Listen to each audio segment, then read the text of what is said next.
We provide you the platform to turn your dreams into reality. Give wings to your aspirations with KR Mangalam University.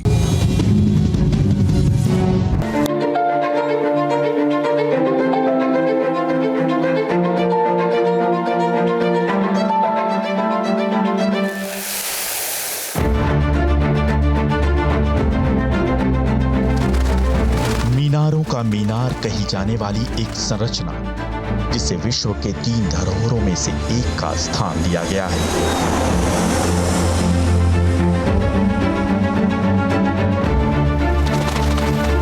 जो 21 सालों के कठिन परिश्रम का परिणाम है, जिसे देखने के लिए हर साल लाखों पर्यटकों की भीड़ उमड़ती है।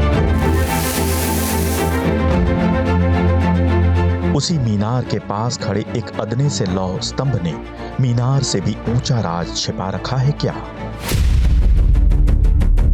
ईंट ईंट जोड़कर बनाई गई भारत की सबसे ऊंची मीनार, जिसे भारतवर्ष के मुस्लिमों के अधीन जाने का आधार युग माना जाता है, जिसे भारतवर्ष में मुस्लिम शासन शुरू होने का ऐलान माना जाता है, जिसे एक सुल्तान कुतुबुद्दीन ऐबक का विजय मीनार माना जाता है। उसी विजय मीनार के पास एक विजय स्तंभ भी है। इस विजय स्तंभ में छिपे ज्ञान को कोई डिकोड भी कर सकेगा क्या? इस विजय स्तंभ में छिपे विज्ञान को कोई सामने भी ला सकेगा क्या? इस विजय स्तंभ में छिपी इंजीनियरिंग को कोई हल भी कर सकेगा क्या?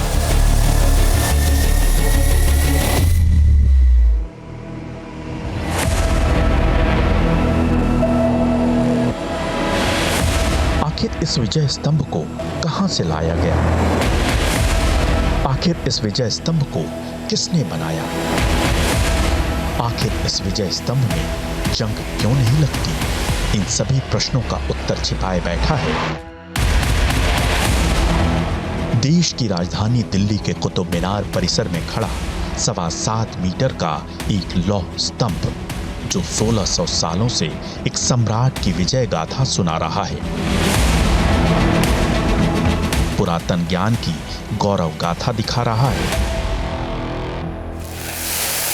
नमस्कार, बहुत स्वागत है आप सभी का। आप देख रहे हैं न्यूज नेशन की खास पेशकश रहस्य, और मैं हूं आपके साथ अमृता गर्ग। और आज हमारे रहस्य का केंद्र बिंदु है एक ऐसा अजूबा जो देश की राजधानी दिल्ली में मौजूद है। इस दिल्ली को उसने सदियों से बदलते देखा है, लेकिन वो आज भी वैसे का वैसा है।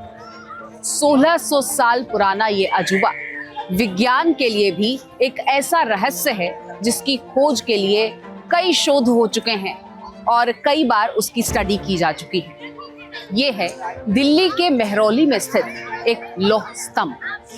1600 साल से ये लौह स्तंभ दिल्ली को बदलते हुए देख रहा है, लेकिन खास बात यह है कि आज तक इसकी स्थिति वैसी की वैसी है।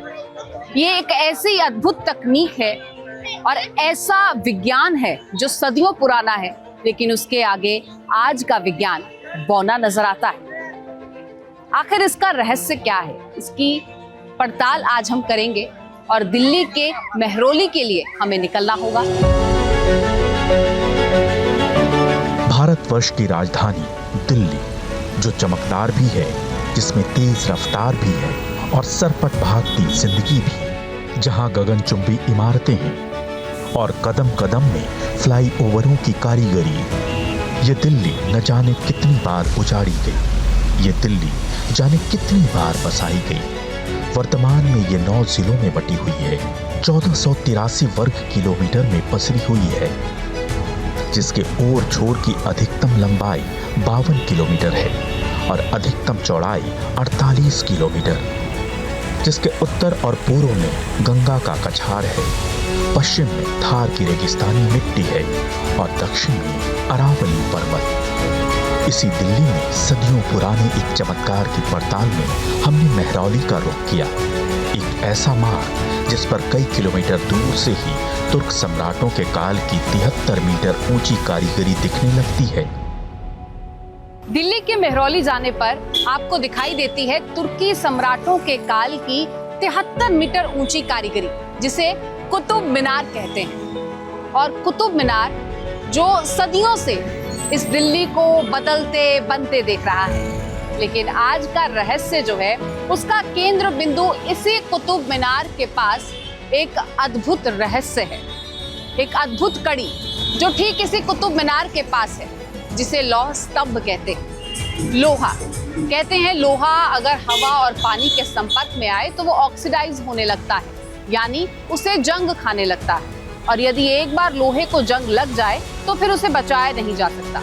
इसीलिए एफिल टावर को भी पेंट की एक लेयर से सुरक्षित किया जाता है। लेकिन दिल्ली के मेहरौली में वो जो लौह स्तंभ है वो 1600 सालों से बिना किसी परत के आज भी वैसे का वैसा है। हैरान हो गए ना? तो चलिए आपको भी लिए चलते हैं और दिखाते हैं रहस्य इस अद्भुत लौह स्तंभ का।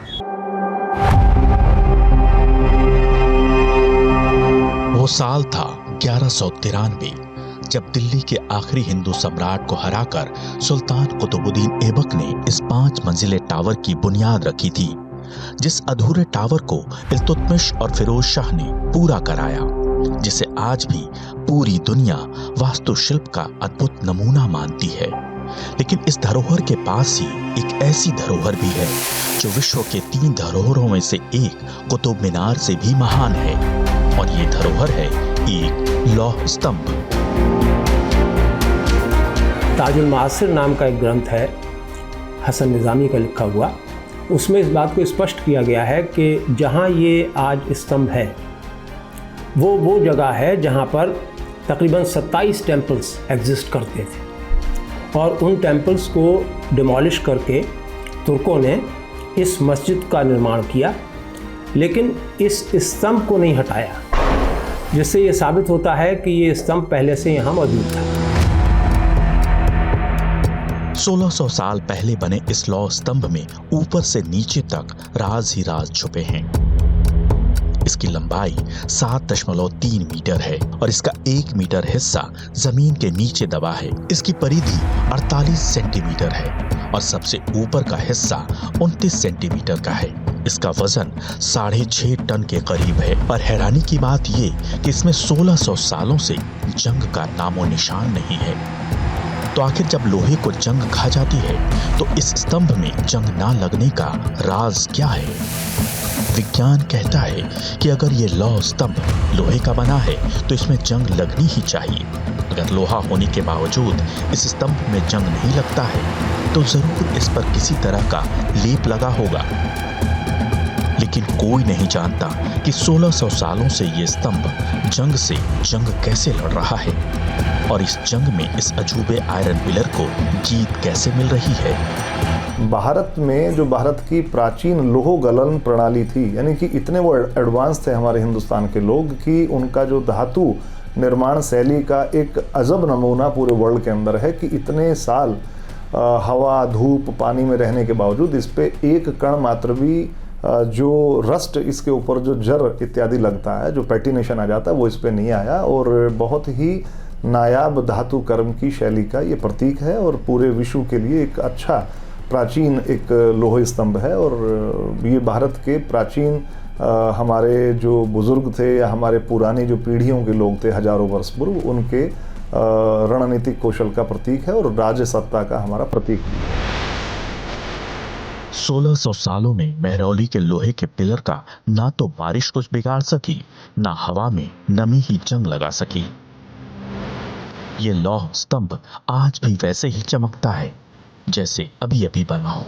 तो आखिर किसके राज में और किन कारीगरों ने एक स्तंभ को अजर अमर बना दिया?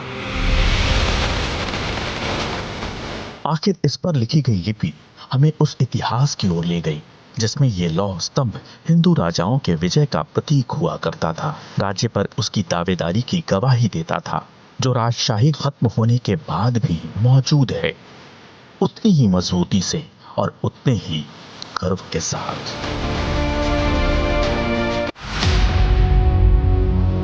देश की राजधानी दिल्ली के मेहरौली में इस 7.25 मीटर ऊंचे पिलर पर इसका इतिहास लिखा है।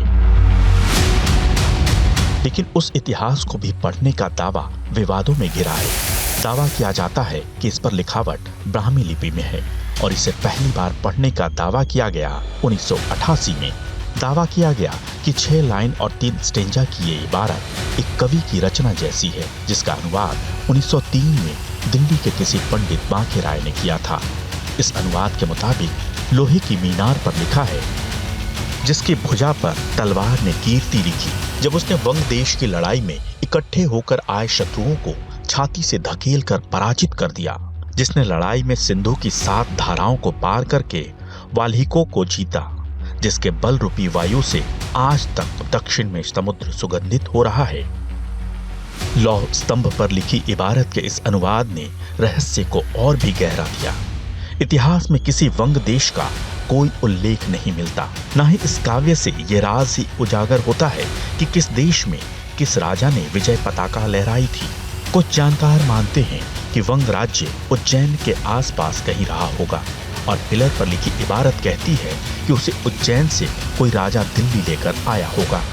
इसको लेकर के 2 तरह के तथ्य हैं। कुछ लोगों का कहना है कि चंद्रगुप्त विक्रमादित्य के द्वारा स्थापित लोह स्तंभ है, जो कि उनकी वृद्धावली को, उनकी स्थापत्य को या उनकी साम्राज्य की जो गौरव गरिमा है उसको बढ़ाने वाला है। और एक जो दूसरा पक्ष है उसमें यह है कि 3rd सेंचुरी एडी में चंद्रगुप्त यानी कि गुप्त साम्राज्य के शासक थे, चंद्रगुप्त सेकंड, क्योंकि चंद्रगुप्त द्वितीय का जो एक स्वर्ण का गोल्ड का सिक्का है उस पे एक स्तंभनुमा चीज है, उसमें मेरुदंड जैसा है, उसके ऊपर एक गरुड़ बना है। तो गरुड़ जो राजसत्ता का प्रतीक है, तो उसको हम उससे नहीं जोड़ सकते, लेकिन एज ए कैलियोग्राफिकल एविडेंसेस यानी कि जो उस पे शिलालेख यानी कि जो उस पे अंकित किया गया आलेख, उसकी कैलियोग्राफी गुप्त काल के अधिक निकट बैठती है, क्योंकि अर्ली जो प्रोटो ब्राह्मी है वो इस तरह की नहीं हो सकती। तो मुझे लगता है कि वो 3rd सेंचुरी एडी के आसपास का है, लगभग 1700 साल पुराना ये एविडेंस है। इस पिलर पर लिखी लाइनों का आगे का अनुवाद भी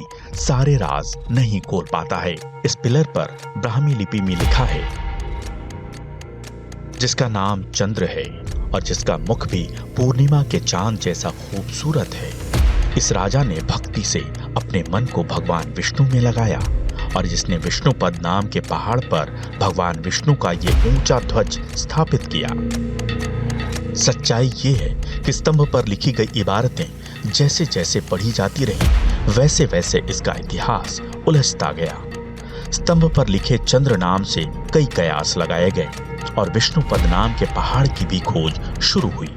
खोज उस वंग राज्य की भी हुई और वहां विजय पताका लहराने वाले सम्राट की भी। इसे आयरन पिलर, लौह स्तंभ, गरुड़ ध्वज और विष्णु ध्वज के नाम से भी जाना जाता है। रासायनिक परीक्षण से पता चला है कि इस लौह स्तंभ का निर्माण गर्म लोहे के 20-30 किलो के टुकड़ों को जोड़कर किया गया होगा। लेकिन यहाँ सबसे हैरान करने वाली बात यह है कि क्या 1600 साल पहले गर्म लोहे के इन विशाल टुकड़ों को जोड़ने की तकनीक इतनी विकसित हो गई थी? क्योंकि आज अगर देखें तो कहीं से भी कोई भी जोड़ इस पिलर में दिखाई नहीं देता और ये भी अपने आप में एक रहस्य है। अचंभित करने वाली बात है कि अगर गर्म लोहे के टुकड़ों को जोड़ा गया तो कहीं से भी कोई भी आपको जोड़ का निशान नजर क्यों नहीं आता। लोहे की मीनार पर लिखे चंद्र नाम से अनुमान लगाया जाता है कि ये काल गुप्त वंश के प्रतापी शासक चंद्रगुप्त विक्रमादित्य का रहा होगा। यानी महरौली के लौह स्तंभ का इतिहास उतना ही पुराना है जितना पुराना है हिंदुस्तान के महान पराक्रमी और प्रतापी राजा चंद्रगुप्त द्वितीय का इतिहास। चंद्रगुप्त द्वितीय को चंद्रगुप्त विक्रमादित्य भी कहा गया, जो हिंदुस्तान के महान शासक समुद्रगुप्त के बेटे थे। इतिहास कहता है कि महरौली का ये आयरन पिलर ब्यास नदी के किनारे कहीं पर हुआ करता था। इसे दिल्ली का कोई राजा दिल्ली लेकर आया होगा। इतिहास ये भी कहता है कि लोहे का ये स्तंभ भगवान विष्णु को समर्पित है, जिसका ऊपरी हिस्सा कमल के आकार का है। लेकिन इतिहास में लौह स्तंभ बनाने की तकनीकी कहीं नहीं मिलती। कोई नहीं जानता कि जब पूरी दुनिया में लोहे में जंग लगती है तो महरौली का ये लौह स्तंभ चमकता क्यों रहता है। इस लौह स्तंभ का इतिहास जितना रहस्यों से घिरा है उतना ही बड़ा अजूबा है इसकी मौजूदा हालत। खुले आसमान के नीचे खड़ा ये स्तंभ 1600 सालों से धूप और बारिश का मुकाबला कर रहा है। बावजूद इसके इसमें जंग का नामो निशान नहीं मिलता। ये तकनीकी वैज्ञानिकों को आज भी हैरान करती है।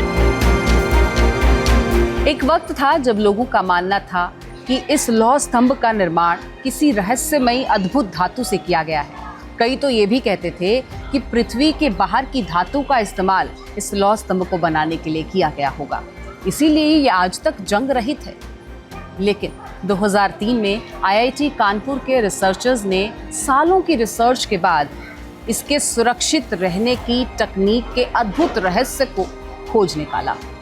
सालों की इस रिसर्च के बाद रिसर्चर्स ने ये दावा किया और रिसर्च की फाइंडिंग्स में ये खुलासा हुआ कि इसके बचे रहने के पीछे प्राचीन भारत के धातु कर्मियों की विशेष शैली थी। उन्हीं प्राचीन भारत के धातु कर्मियों की अद्भुत तकनीक से ये पिलर आज भी जंग रहित है, सुरक्षित है। जब पूरी दुनिया में लोहे में जंग लग जाती है तो मेहरौली के लौह स्तंभ में क्यों नहीं? क्या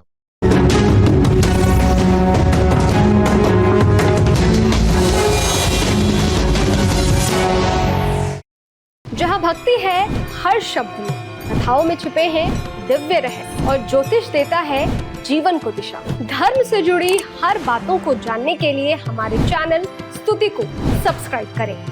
चैनल पर जाने के लिए इस लिंक पर क्लिक करें।